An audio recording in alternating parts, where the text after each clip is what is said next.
শিখাইয়া দিলেন লা ইলাহা ইল্লাল্লাহ। তোমরা কি তার নাম জানো গো? মুহাম্মদ রাসূলুল্লাহ।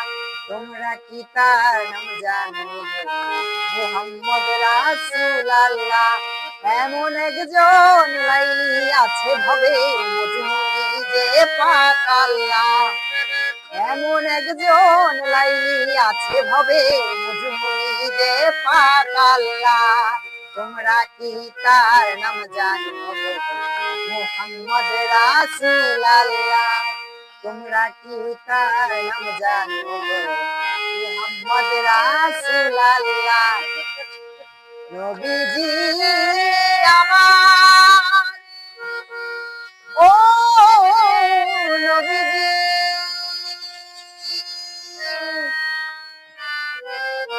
নবীজি, নবীজি আমার।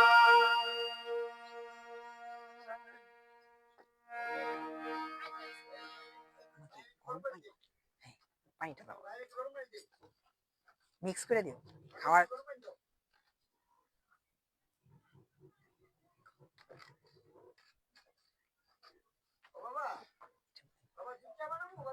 না না কাকু, না। ইতিমধ্যে আমাদের মাঝখানে লাইভে ছিলেন মোহাম্মদ সাগর ভাই। তো সাগর ভাই নবীজির সান বললেন, আলহামদুলিল্লাহ বেশ সুন্দর।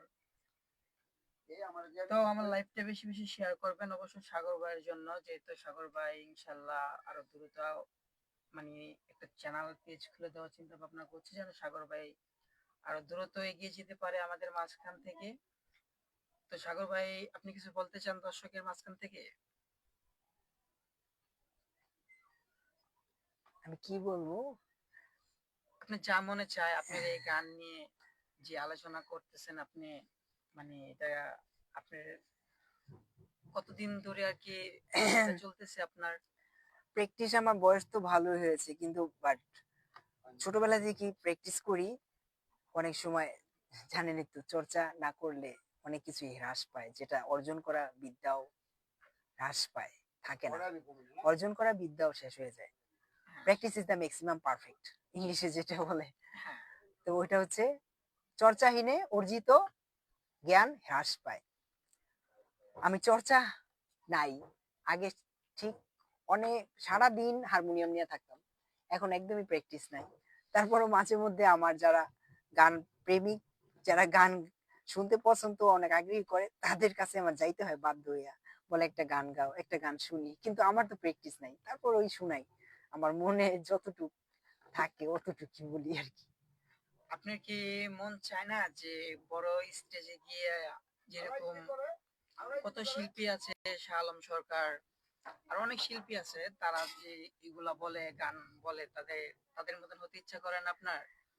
না, ব্যাপারটা হচ্ছে কি, এটা হচ্ছে মালিক ভরসা, কিন্তু আমার বড় স্টেজ, বড় একটা প্রোগ্রাম, বড় একটা বাউল হোম, এই ধরনের আশা আমার কখনোই ছিল না। ছোটবেলা থেকে আমার ছিল, আমার এটা একটা নেশার মতো কাজ করতো। মানে আমার গান না গাইলে ভালো লাগতো না, মানে গান গাইলে আমার মনটা অনেক ভালো লাগে। আর মানে অন্য কোনো কিছু না যে আমি স্টার শিল্পী হব বা স্টার বাউল হব, হ্যাঁ, সেটা আমরা কিন্তু আমার ইতিমধ্যে। গানটা হচ্ছে আমার নেশা। আমার এটা গান গাইতে ভালোই লাগে। আর সবসময় বাসায় নিয়ে হারমোনিয়াম নিয়েও মাঝে মাঝে বসি, একা একা তো যখন মনে চায় আর কি।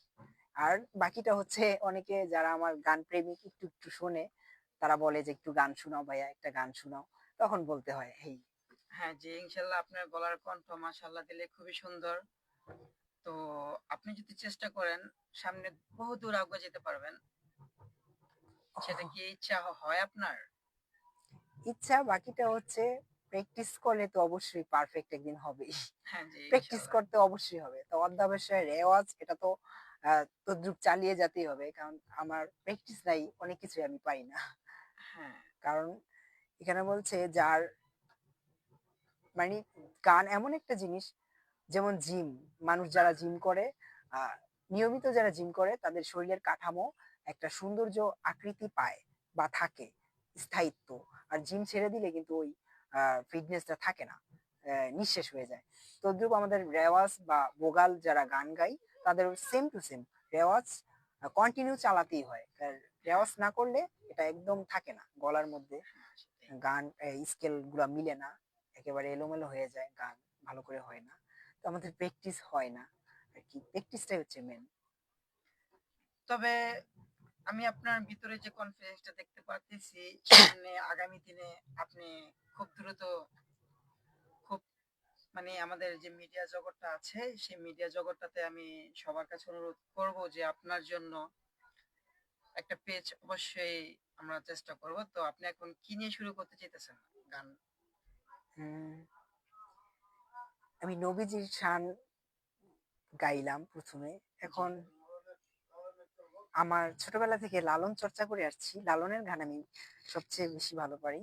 আর আমার এখানে শুধু হারমোনিয়াম দিয়ে গান গাইতেছি, হ্যাঁ, সমস্যা নেই। খালি বোগালেও আমি গান গাই, অনেক সময় বলে যে খালি গলায় একটা গান শুনো। আর জানোই তো, তাল মাত্রা, তাল হচ্ছে একটা গানের প্রাণ সঞ্চার করে।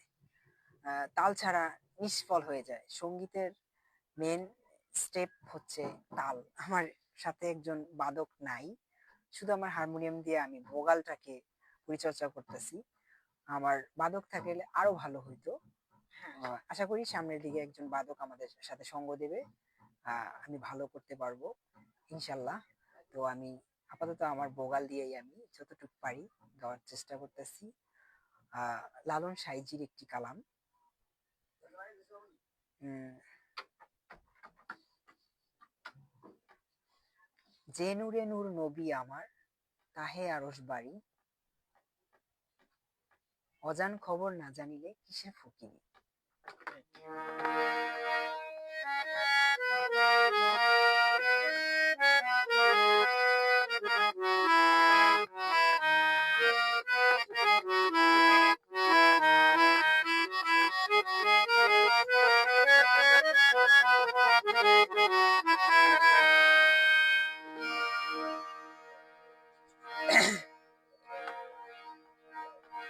যে নূরে নূর নবী আমার,